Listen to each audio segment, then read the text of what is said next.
ಮೊದಲ ದಿನವೇ ದೀಪಾವಳಿ ಹಬ್ಬ ತಂದ ಅವಾಂತರ. ಪಟಾಕಿಯಿಂದ ನಾಲ್ವರ ಬಾಳಲ್ಲಿ ಕತ್ತಲು ಆವರಿಸಿದೆ. ಪಟಾಕಿ ಸಿಡಿಸುತ್ತಿದ್ದನ್ನ ವೀಕ್ಷಿಸುತ್ತಿದ್ದ ವೇಳೆ ಕಣ್ಣಿಗೆ ಬಡಿದ ಪಟಾಕಿ. ಈ ಹಿನ್ನೆಲೆ ಒಂದು ದುರ್ಘಟನೆ ಸಂಭವಿಸಿದೆ.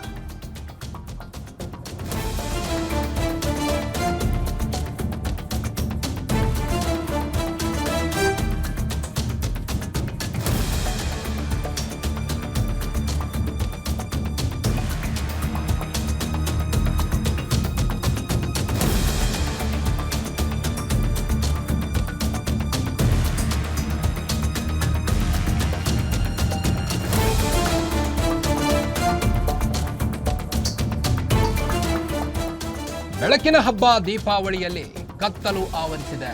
ಯಾಕಂದ್ರೆ ಪಟಾಕಿಯಿಂದ ನಾಲ್ವರ ಬಾಳಲ್ಲಿ ಕತ್ತಲು ಆವರಿಸಿರುವಂಥದ್ದು. ಪಟಾಕಿ ಸಿಡಿಸುತ್ತಿದ್ದನ್ನ ದೂರದಿಂದ ವೀಕ್ಷಿಸುತ್ತಿದ್ದಂಥ ವೇಳೆ ಕಣ್ಣಿಗೆ ಬಡಿದು ನಾಲ್ವರು ಬಾಳಲ್ಲಿ ಈಗ ಕತ್ತಲು ಆವರಿಸಿರುವಂಥದ್ದು. 11 ವರ್ಷದ ಬಾಲಕ ಹಾಗೂ 45 ವರ್ಷದ ವ್ಯಕ್ತಿ ಕಣ್ಣಿಗೆ ಗಾಯಗಳಾಗಿವೆ. ಮಿಂಟೋ ಆಸ್ಪತ್ರೆಯಲ್ಲಿ ಕಣ್ಣಿನ ಚಿಕಿತ್ಸೆಗಾಗಿ ದಾಖಲು ಮಾಡಲಾಗಿದೆ. ಮಿಂಟೋ ಆಸ್ಪತ್ರೆಗೆ ಇಲ್ಲಿಯವರೆಗೂ 4 ಮಂದಿ ದಾಖಲಾಗಿದ್ದಾರೆ.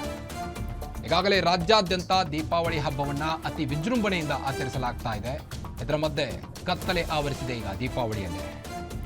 ಮೊದಲ ದಿನವೇ ದೀಪಾವಳಿ ಹಬ್ಬ ತಂದ ಮಹಾನ್ ದೊಡ್ಡ ಅವಾಂತರ ಇದು. ಪಟಾಕಿಯಿಂದ ನಾಲ್ವರ ಬಾಳಲ್ಲಿ ಕಣ್ಣು ಕಳೆದುಕೊಂಡಿದ್ದಾರೆ. ಪಟಾಕಿ ಸಿಡಿಸುತ್ತಿದ್ದನ್ನ ದೂರದಿಂದ ವೀಕ್ಷಿಸುತ್ತಿದ್ದಂಥ ವೇಳೆ ಕಣ್ಣಿಗೆ ಬಡಿದ ಪಟಾಕಿ. ಈ ಒಂದು ಹಿನ್ನೆಲೆಯಲ್ಲಿ 11 ವರ್ಷದ ಬಾಲಕ ಹಾಗೂ 45 ವರ್ಷದ ವ್ಯಕ್ತಿ ಕಣ್ಣಿಗೆ ಗಾಯಗಳಾಗಿದೆ. ಹೀಗಾಗಿ ಮಿಂಟೋ ಆಸ್ಪತ್ರೆಯಲ್ಲಿ ನಾಲ್ವರನ್ನ ಈಗಾಗಲೇ ಅಡ್ಮಿಟ್ ಮಾಡಲಾಗಿದೆ. ಕಣ್ಣಿಗೆ ಚಿಕಿತ್ಸೆ ಕೂಡ ನೀಡಲಾಗ್ತಾ ಇದೆ.